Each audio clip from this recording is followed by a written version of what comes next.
History is filled with moments that seem completely ordinary at the time. A single meeting, a random decision, a photograph.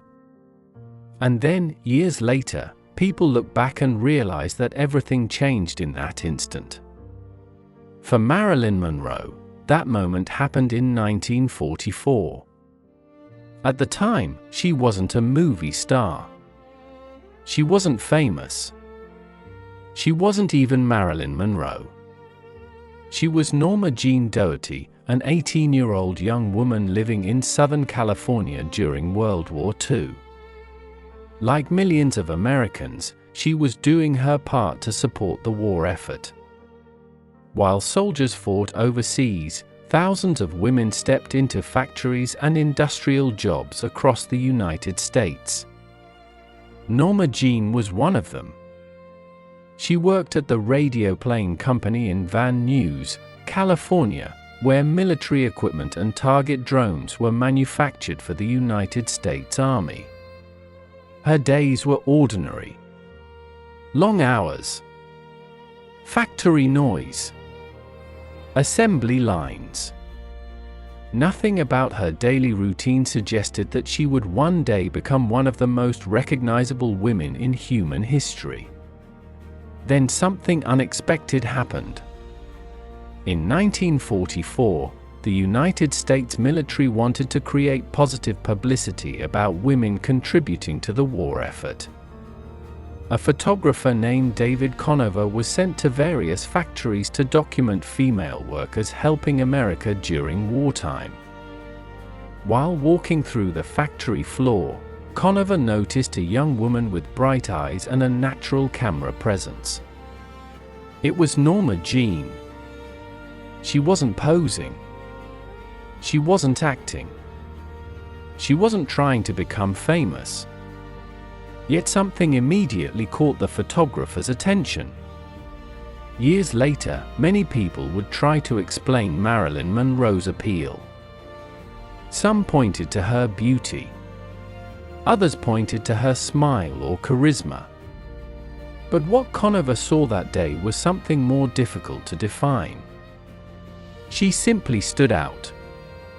Even among dozens of workers dressed in similar uniforms and performing the same tasks, people naturally noticed her. The photographer asked her to pose for several photographs. Norma Jeane agreed.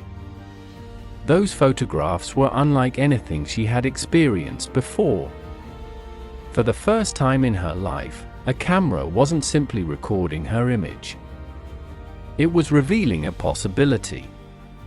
The resulting photographs quickly attracted attention. Soon, additional modeling opportunities began appearing. Magazines wanted more pictures.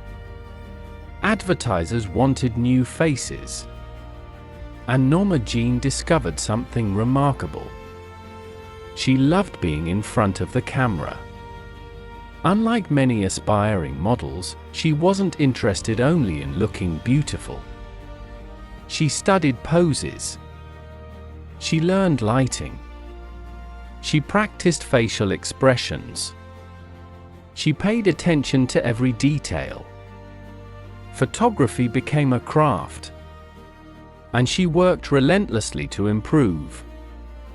Within months, her modeling career was growing rapidly. The factory worker who once assembled equipment for the war effort was now appearing in magazines across America. Her transformation had begun. Eventually, modeling opened the door to Hollywood. Hollywood led to screen tests. Screen tests led to film contracts. Film contracts led to a new identity. Norma Jeane became Marilyn Monroe. Looking back, it is remarkable how much depended on one seemingly insignificant day. If David Conover had visited another factory, if he had arrived an hour earlier, if he had chosen a different worker, history might have unfolded differently. The world may never have known Marilyn Monroe. But fate, luck, timing, or perhaps something else entirely, placed a camera in front of a young factory worker in 1944. The photograph captured her face. But more importantly, it captured a future. A future that would transform Norma Jeane into Marilyn Monroe.